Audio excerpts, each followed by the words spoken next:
बिस्मिल्लाहिर्रहमानिर्रहीम। अस्सलाम वालेकुम स्टूडेंट्स, आप सब कैसे हैं? उम्मीद है आप सब ठीक ही होंगे।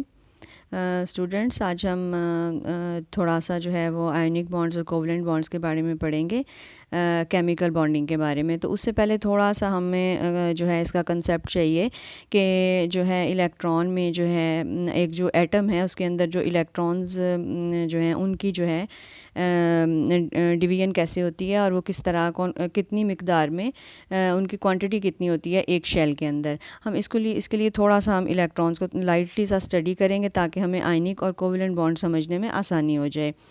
फ़र्स्ट ऑफ़ ऑल इलेक्ट्रॉन्स के बारे में जानना ज़रूरी है कि इलेक्ट्रॉन्स जो हैं वो कुछ सॉलिड नहीं होते, वो बंडल्स ऑफ एनर्जी होते हैं, यानी उनमें बहुत ज़्यादा एनर्जी होती है और वो इतनी तेज़ी से मूव करते हैं जैसे कि लाइट मूव करती है।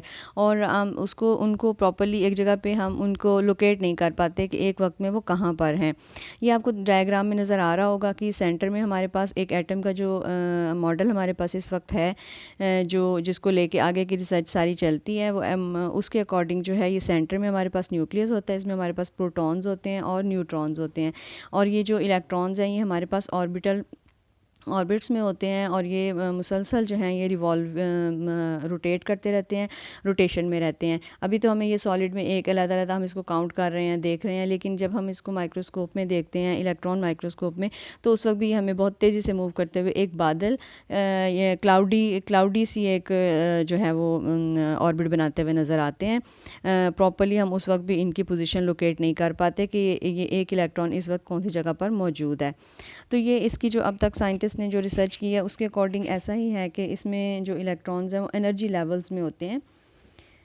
तो जो शेल्स, इनको हम शेल्स भी बोलते हैं, इनको हम एनर्जी लेवल्स भी बोल लेते हैं और इनके हमने नाम भी रख लिए हैं। इनमें हम इसको के, एल और एम शेल भी कह सकते हैं।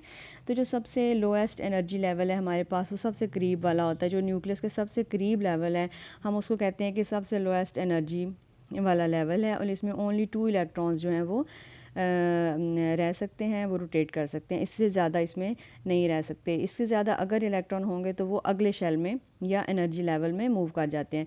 तो अगले एनर्जी लेवल में हमारे पास मैक्सिमम 8 इलेक्ट्रॉन्स जो हैं वो रह सकते हैं, या हम ये ऐसे कह सकते हैं कि जो ये एनर्जी लेवल है ये 8 इलेक्ट्रॉन्स को होल्ड कर सकता है। उसके बाद हमारे पास जो नेक्स्ट शेल है वो उसको हम एम शेल बोलते हैं। एम शेल जो है वो हमारा थर्ड एनर्जी लेवल है। इसमें हमारे पास भी जो है वो मैक्सिमम 8 इलेक्ट्रॉन्स ही जो है वो रह सकते हैं और ये एनर्जी लेवल जो है ये सिर्फ 8 इलेक्ट्रॉन्स को होल्ड कर सकता है, इससे ज़्यादा इलेक्ट्रॉन्स इसमें नहीं आ सकते।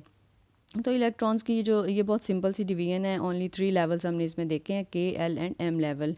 तो इन्हीं लेवल्स को लेके हम आगे चलेंगे और हम आयनिक और कोवलेंट बॉन्ड को समझने की कोशिश करेंगे।